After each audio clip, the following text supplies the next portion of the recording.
The moment Brenda Ashworth's pearl white BMW scraped against the steel of my 40,000-pound combine, I swear the universe paused just long enough for every neighbor in Meadowbrook Estates to hear metal scream and pride crumble, and right then and there I knew this entitled HOA president had just handed me the keys to her own downfall. Picture it, a harvest morning in Indiana. My boots still caked with corn dust, diesel humming under my feet. When this woman heels clicking like war drums decides she's gonna block a working man on his own land. And folks, you better believe I had my phone out, recording every second of her meltdown. Because one thing my daddy taught me, you always document crazy.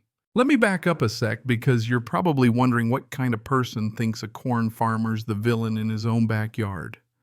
The name's Jake Hartwell, third-generation farmer. 240 acres of corn, same dirt. My granddad broke with a mule and a prayer. Wife Sarah, she teaches at the local school. 2 kids, more bills than profits, most years, but that's how it goes in family farming, and we never once complained until Meadowbrook Estates sprouted up next door, a crop of suburbanites who wanted country charm without any of the country reality. And at the center of it all, Brenda, 52 ex-corporate HR shiny car designer sunglasses queen bee of the HOA, who called my life's work a lifestyle choice right to my face. Yeah, that happened. The war started over a dirt access road that's been in my family since 1943. Legal easement deeded solid as the Indiana limestone. But Brenda decided my tractors were damaging her manicured common area. And if you've never seen a woman in Prada boots waving violation forms at a John Deere well friend, you haven't lived. She wanted me to take the highway 4 extra miles rush hour traffic, semis blowing past at 70. And when I laughed and told her my granddad built that road before her HOA was even a bad idea, she started dropping that classic Karen line, "I have connections at City Hall." Connections, sure, but no common sense. But this wasn't just a complaint, it was a full-blown campaign. She started showing up every morning, folding chair right across my path, clipboard in hand, snapping pictures like she was documenting war crimes. The smell of diesel mixed with her perfume, and let me tell you, that woman could wrinkle her nose in ways science can't explain. She'd file noise complaints at dawn, start petitions about industrial hazards, even called the school board claiming my wife had a conflict of interest being married to a problematic farmer. It got so bad my neighbor Jim finally yelled out one morning, "Brenda, the difference between you and Jake is he feeds people, you just feed drama." I swear her face turned tomato red, but she just scribbled faster. Then came the official HOA letter, cease incompatible agricultural operations or face daily fines. Sarah found me fuming in the barn, staring at the nonsense, and she just shook her head, said, "Babe, you're a farmer. You know patience. Start documenting, fight back with facts. Smart woman, my wife." That's when I realized Brenda thought she was the hunter, but any farmer will tell you, sometimes it's the prey you should worry about. So I started documenting. Photos, time-stamped logs, camera at every gate. Quiet, patient, methodical. When Brenda camped out with her chair, I went to the county courthouse, dug out the old deeds, 30-foot wide easement filed in 43, my granddad's name on the paper. I called in Bill, the surveyor, paid him $300 to stake the true boundary. Those orange survey stakes cut right through Brenda's precious rose garden, and wouldn't you know it, her little monitoring station was dead center in my legal right-of-way. You should have seen her face when she saw those markers went from confusion to rage to something like panic. She threatened to call another emergency HOA meeting, but even half the board remembered my granddad and what those orange stakes meant. By Friday, Brenda was sulking in her BMW, parked as far from my access road as possible, glaring out the window like the stakes had insulted her ancestors. No more folding chair, no more fake police routine. But here's the thing about folks like Brenda. They don't learn, they just get sneakier. Monday morning, a county inspector shows up at my door. Multiple complaints about industrial farming noise before 7 a.m. My John Deere, he said, was a threat to residential quiet hours. I almost spit out my coffee. Meanwhile, Brenda fired up a Facebook group, Concerned Citizens of Millbrook County. She called my corn dust toxic, said I was operating heavy machinery without safety oversight, even posted dramatic photos of sunrise dust like it was Chernobyl. Some of the newer residents bought it, but old-timers like Mrs. Patterson just replied, "Brenda, that's called farming. Been here longer than you." It got crazier. One morning, Brenda blocked my road with traffic cone signs reading, "Road closed by HOA board order." I moved them aside, cameras rolling, and called Deputy Martinez. He said, "Jake, we get these suburban farmer fights more often now. Bring your documentation." The next day, Martinez opened an official investigation, agricultural harassment, criminal interference. Turns out in Indiana, blocking a legal easement is a felony. The law was finally catching up to Brenda's nonsense.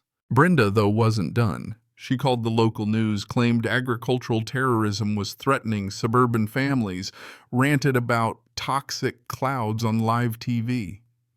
The reporter barely kept a straight face. By Saturday, I found my road blocked with sawhorses, yellow tape, and signs caught her on camera at 3 a.m., directing neighbors in reflective vests like a bootleg construction crew. My lawyer Martha just shook her head. "Let her keep digging, Jake. Desperate people make mistakes." Sure enough, Sunday night, Brenda snuck onto my property, poured motor oil near my tractors, then called the environmental office at dawn to report a hazardous spill. But Dave, the inspector, watched my security footage, saw Brenda, not me, dumping the oil. "This is criminal environmental fraud," he said. Federal charges were coming. But here's where it really turned. Eleanor Walsh, 73 and sharp as a tack, dug through the HOA finances and found Brenda had been funneling dues into her husband's consulting business, billing for agricultural dispute resolution and environmental compliance, over $23,000 in fake invoices, plus another $12,000 in BMW payments, disguised as management fees. She was robbing her own neighbors to wage a personal war. My wife, Sarah, just shook her head and said, "That's not just petty, that's criminal." We built our case. Martha assembled the legal evidence. Eleanor, the financials. My son Mike compiled Brenda's unhinged Facebook post, and Bill, the extension agent, documented every farming compliance record. We planned our reveal for the annual HOA meeting just days before harvest, figuring Brenda would try one last desperate stunt. And sure enough, she did, spray painting my cameras at 3 a.m., staging fake oil spills with grocery store fish, mailing anonymous letters to the school board, trying to get Sarah fired for associating with an environmental terrorist. She even plastered the neighborhood with fake toxic dust warnings, scaring the newer residents half to death. The community split. Some wanted me arrested, the rest wanted Brenda gone. Then came the harvest day. Brenda parked her BMW sideways across my access road windows, up streaming live on Facebook, ranting about chemical weapons. Deputies showed up, told her to move, and instead she floored it straight into my stationary harvester. The sickening crunch echoed down the lane. My cameras got every angle. Her car was totaled. Insurance wouldn't cover it. She'd voided her lease with all the HOA activity. $40,000 gone in an instant, right before her live audience. The HOA meeting that night was legendary. Every neighbor showed up. Eleanor spread the financial evidence across the table. Martha explained the federal and state charges. And I queued up the video of Brenda driving her BMW into my harvester, her own Facebook live stream, capturing the whole disaster. When it ended, the room sat in stunned silence until someone started clapping. The vote to remove Brenda was nearly unanimous, and as Deputy Martinez led her out in handcuffs, she screamed something about toxic farming poisoning your children. The room just laughed, actual laughter, at a woman being arrested for federal terrorism charges. Within months, Brenda was convicted, 18 months for agricultural terrorism, 2 years for embezzlement and insurance fraud. Her husband's business folded. The HOA got new leadership, cut dues by 20%, and used recovered money to improve my access road, the very one Brenda tried to block. Sarah's school now brings kids out to the farm every harvest. Even Mrs. Patterson's granddaughter says my corn maze is better than Disney World. The best part, my story became state precedent, a model for fighting suburban overreach. So if you're dealing with a petty tyrant, document everything, know your rights, and let them self-destruct with their own arrogance.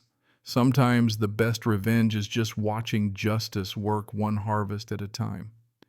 What would you have done in my shoes? Drop a comment, share your own HOA nightmare, and let's see whose neighborhood drama takes the cake. And don't forget to subscribe, because justice, like a good harvest, always tastes a little sweeter when it's shared with friends.